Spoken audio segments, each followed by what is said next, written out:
अगर मैं आपसे कहूं कि एक बार ये तस्वीर देखिए, अरे क्या आप ये तस्वीर देखकर यकीन कर सकते हो कि यहीं बगल में ही ब्लास्ट हो और उसी के ही बगल कुछ दूर पर इमैनुअल मैक्रोन फ्रांस के राष्ट्रपति ठहरे हुए हों। अरे ऐसा कहीं और नहीं बल्कि सीरिया के अंदर हो चुका है। जब फ्रांस के राष्ट्रपति मैक्रोन गए थे सीरिया टहलने के लिए, कुछ काम धाम के लिए, अरे तो एक ब्लास्ट नहीं बल्कि दो दो होता है। ये वो आदमी है जो मोदी के काफी करीबी हैं। ये वो आदमी है जो लगभग सबके पसंदीदा हैं। लेकिन आज जब ये सीरिया गए हुए थे तो एक नहीं बल्कि दो दो ब्लास्ट होते हैं। और ब्लास्ट होने के बाद इमैनुअल मैक्रोन जानते हो क्या करते हैं? कहते हैं कि ब्लास्ट होता होने दो, हम पूरी यात्रा करके जाएंगे, देखते हैं किसको कितना दम है, कौन क्या उखाड़ लेता है। यार राष्ट्रपति हो तो ऐसा। लेकिन अगर आप देखोगे तो फ्रांस के राष्ट्रपति और प्रधानमंत्री मोदी के करीबी मित्र इमैनुअल मैक्रोन जो सीरिया की राजधानी दमिश्क के अंदर ठहरे हुए थे, वहां पर एक नहीं बल्कि दो दो धमाके होते हैं और ये बाल बाल सुरक्षित बच जाते हैं। ऐसा हम नहीं बल्कि अल जजीरा भी कह रहा है।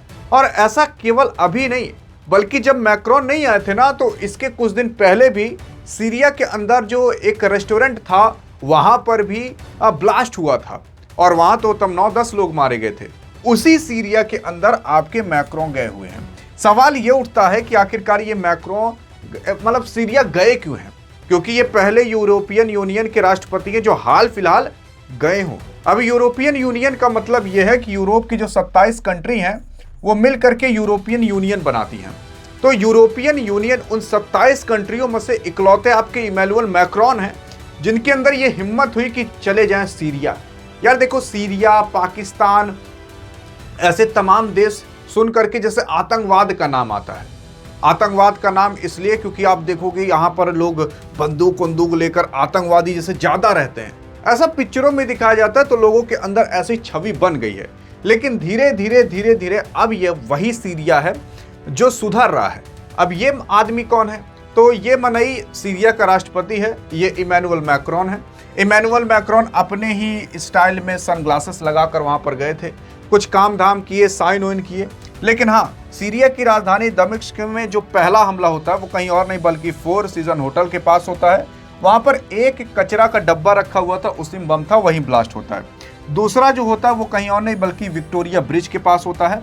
और ऐसा कहा जा रहा है कि इमैनुअल मैक्रोन के जो काफिला था उसको ये धमाका सुनाई नहीं दिया, लेकिन इनके काफिले के पास ही हुआ था, मतलब कुछ दूर पर हुआ हो। और क्या पता काफी दूर हो, क्या पता आधा किलोमीटर की दूरी हो, क्या पता 200 मीटर की दूरी हो, कितना होगा वो बात की बात है। लेकिन इन्होंने कहा कि धमाका हमने सुना नहीं, लेकिन हाँ हुआ था और इससे मुझे डर नहीं लगता, जब तक मैं पूरी यात्रा नहीं कर लूंगा तब तक मैं जाऊंगा नहीं। अब ये धमाका किसने किया? यार फ्रांस का राष्ट्रपति आ रहा है तो सिक्योरिटी तो बहुत टाइट होगी, और फ्रांस का राष्ट्रपति कोई हल्का आदमी तो है नहीं। ट्रंप से उसका आना जाना लगा रहता है, ट्रंप से हमेशा बातचीत करता रहता है। सवाल ये उठता है कि ये गए क्यों थे वहां पर सीरिया के अंदर? अब देखो मैं आपको बताता हूं। फ्रांसीसी राष्ट्रपति और उनका काफिला, इन धमाकों की पूरी सुरक्षा अभी पूरी तरीके से सुरक्षित है। और विस्फोट के समय मैक्रोन होटल में मौजूद नहीं थे, वे सीरिया के राष्ट्रपति जो अहमद अल सराय हैं उनसे मिल चुके थे। मतलब जहां पर धमाका हुआ था जिस होटल के पास, कुछ देर पहले आपके इमैनुअल मैक्रोन वहीं थे। लेकिन जब इमैनुअल मैक्रोन वहां से निकल गए तब ये ब्लास्ट हुआ। यानी कि देखो यार, अगर आतंकवादियों को टारगेट बनाना होता तो क्या पता बना भी सकते थे, लेकिन इनकी सिक्योरिटी इतनी तगड़ी थी क्या पता ना बना पाए हों। और केवल एक सिग्नल देने के लिए देखो हम ब्लास्ट कर सकते हैं तुम्हारे काफिले के पास भी, क्या पता इसी वजह से जानबूझकर ब्लास्ट कर दियो। और उसी के साथ साथ इस हमले के बाद भी राष्ट्रपति मैक्रोन ने अपनी जो सीरिया का दौरा है उसे रद्द नहीं किया। उन्होंने सोशल मीडिया एक्स पर बयान जारी करते हुए साफ किया कि मेरी यात्रा जारी रहेगी और सीरिया में शांति और संप्रभुता प्रयास की कोई भी मतलब यहाँ पर कोई भी रोक नहीं सकता यहाँ की शांति को, यहाँ की संप्रभुता को। ये कोई और नहीं बल्कि मैक्रोन कह रहे हैं और ये चीज आपके अल जजीरा पर पड़ी हुई है। लेकिन अब सवाल उठता है कि आखिरकार हो क्या रहा है। देखो मैं आपको सीधा सीधा बता देता हूं कि असल में हाल फिलहाल सीरिया के अंदर तख्ता पलट हुआ था।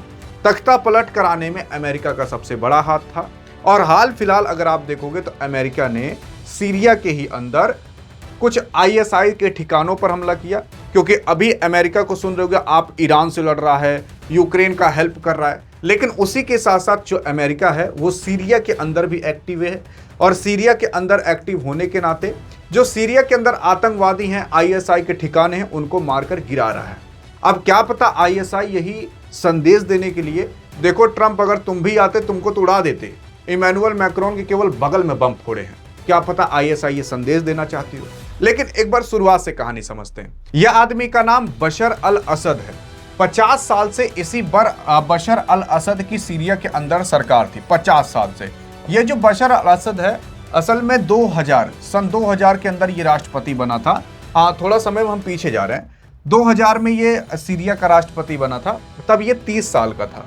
लेकिन जैसे जैसे ये राष्ट्रपति बना फिर ऐसे ऐसे कारनामे करने लगा। शुरुआत में ठीक काम कर रहा था, फिर जब धीरे धीरे जब ये काम करना चालू किया तो अमेरिका के खिलाफ काम करना चालू कर दिया। तो अमेरिका ने उसी टाइम सीरिया पर कई सारे प्रतिबंध मारना चालू कर दिए, और काफी जो प्रतिबंध मारे, ये प्रतिबंध आप याद रखिएगा, और इसी वजह से आपके जो मैक्रोन है ना वो गए हुए हैं। मतलब कब की बात है, सन 2005-06 की बात है ये। तो अमेरिका ने सीरिया के ऊपर प्रतिबंध मारना चालू किया और धीरे धीरे सीरिया डूबना चालू किया। और फिर उसके बाद सीरिया के अंदर सिविल वॉर स्टार्ट होता है, देश के अंदर वॉर होने लगता है, और एक समय ऐसा आ जाता है कि यहाँ पर एक एक दिन में 1300 लोग मारे जा रहे थे। ऐसा कहा जाता है सन 2011 से लेकर 2023 तक 1 लाख से भी ज्यादा लोग मारे जा चुके थे सीरिया के अंदर, टेररिज्म की वजह से, करप्शन की वजह से और बाकी तमाम चीजों की वजह से। तो इतना ज्यादा यहाँ पर तहलका मचा हुआ था।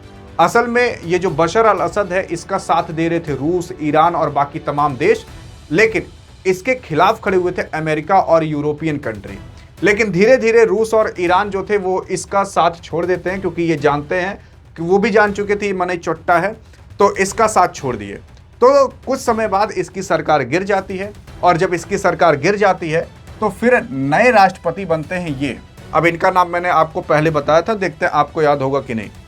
और कमेंट में अगर आप इनका नाम सही लिख दिए जो अभी राष्ट्रपति बने हैं तो आपके कमेंट को हार्ट भी दे दिया जाएगा और पिन भी कर दिया जाएगा। तो बशर अल असद की सरकार ऐसे ही गिरती है। सन 2000 के अंदर ये राष्ट्रपति बना था, तो 50 साल कैसे बन गया राष्ट्रपति? अरे 2000 के पहले इसका पापा जो था ना वो राष्ट्रपति था सीरिया का। अब जब ये सीरिया के ऊपर काफी सारे प्रतिबंध मारे गए थे, तो आपके मैक्रोन ही ऐसे थे, इमैनुअल मैक्रोन जो अभी फ्रांस के राष्ट्रपति हैं, इन्होंने ही ट्रम्प से बात करके, अमेरिका से बात करके कहा था कि यार देखो अब सीरिया सुधर चुका है, उसके ऊपर से प्रतिबंध हटा लो ताकि वो वापस से डेवलप होना चालू कर दे। क्योंकि जब यहाँ पर सिविल वॉर हो रहा था सीरिया के अंदर, तो 90% लोग पॉवर्टी की जो लाइन होती है ना, गरीबी की जो रेखा होती है, उससे नीचे जा चुके थे। तो इतना खत्म हो चुका था सीरिया। और सीरिया में आप आए दिन सुनते होंगे कि आतंकवादी हमला हो गया, बम ब्लास्ट हो गया, ऐसा हो गया, वैसा हो गया। तो जब इसकी सरकार हटी बशर अल असद की, तो उसके बाद सीरिया कहीं सुधरा और तब ये नए राष्ट्रपति बने। और अब ये नए राष्ट्रपति जब बने हैं तो ये बशर अल असद की सरकार से नहीं बने हैं, इनकी दूसरी पार्टी है, ये दूसरे पार्टी से बने हैं। अब क्या है कि ये क्या सोच रहे हैं कि अब हम फ्रांस से, यूरोप से, अमेरिका से अच्छे रिश्ते बनाएं ताकि हमारा वापस से ट्रेड, व्यापार, तमाम चीज़ें चालू हों। और इस वजह से अब ये इमैनुअल मैक्रोन से मिलना चालू कर रहे हैं, अमेरिका से मिलना चालू कर रहे हैं, ऐसे तमाम देशों से अब ये भी मिलना चालू करेंगे ताकि जैसे नॉर्मल एक देश चलता है वैसे चल पाए। लेकिन अब यहाँ पर इमैनुअल मैक्रोन आए थे ताकि यहाँ पर सारी चीज़ें सुधर सके। अब एक नेता का आना ये दिखाता है कि हाँ भैया वहाँ पर सिक्योरिटी होगी, ये तभी जा रहे हैं। लेकिन उसी सिक्योरिटी को भंग करने के लिए आतंकवादी इनके ऊपर अटैक करने की कोशिश की है ताकि दुनिया को ये मैसेज जा सके कि अभी सीरिया के अंदर आतंकवाद खत्म नहीं हुआ है। तो ऐसे ही आईएसआई और बाकी अन्य गुट सीरिया के अंदर बैठे हुए हैं जो आतंकवाद का हमला किया करते हैं, मतलब आतंकवादी हैं वो हमला किया करते हैं। तो ये ब्लास्ट कराकर वो ये जताना चाहते थे कि देखो भैया जो अमेरिका खत्म करना चाहता था सीरिया के अंदर वो चीज़ अभी खत्म नहीं हुई है। और उनके पास ये बेस्ट टाइम था ये ब्लास्ट कराकर दिखा दें कि इमैनुअल मैक्रोन भी सेफ नहीं अगर यहाँ पर आते हैं तो। लेकिन इमैनुअल मैक्रोन की हिम्मत देखो, कहते हैं कि जब तक पूरा दौरा पूरा नहीं हो जाएगा ना जाएंगे नहीं। अब इनकी जान को भी खतरा है। अरे जब ब्लास्ट हो गया तो एक गोली लगने में कितना टाइम लगेगा? अब मैं ये नहीं कह रहा कि लग ही सकती है, लेकिन ब्लास्ट हो गया तो ये क्या संकेत देता है कि वहां पर अभी भी आतंकवाद एक्टिव है। और उसी को ही खत्म कर रहा था अमेरिका, लेकिन अभी तक खत्म नहीं हो पाया। और कुछ ही दिन पहले अमेरिका ने सीरिया के अंदर जो आईएसआई के ठिकाने हैं उस पर हमला भी किया था। अब बाकी अब आपको कहानी पता ही चल गई होगी कि आखिरकार क्या पूरा किस्सा है।